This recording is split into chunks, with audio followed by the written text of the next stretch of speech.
These names aren't an accident. It looks like an ordinary mountain peak in the Rockies. In fact, it doesn't have an official name. But for years, the unofficial name this peak has been called has been quite disturbing for some to hear.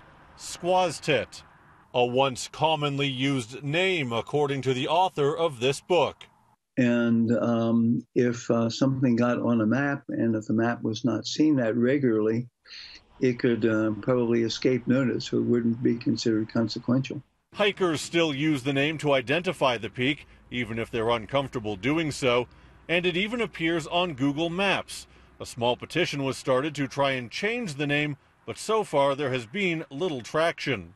Indigenous people are saying, don't use this word against us, right? We can see where the root comes from in Indigenous language, but the way that it's used and has been used through this process is really damaging. This would not be the first time a mountain in the region was renamed. Hauling Peak, named for a cook who summited the mountain during the construction of the Canadian Pacific Railway, sits just south of Canmore.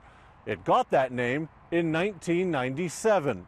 4 years before that, though, it was called Chinaman's Peak, that name being made official as late as 1980. So sometimes it's just we get so used to these sort of derogatory names that we don't even connect them to real people.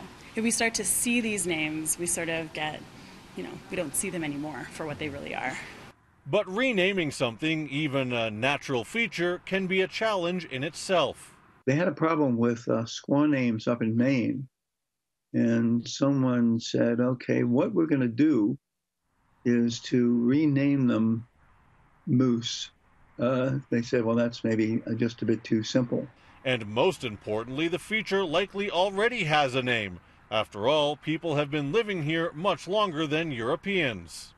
Remembering that there are Indigenous place names for these places, that these places aren't solely known by the derogatory names that we've come to know them, and that naming changes, right? And that the flexibility around naming is a good thing to have.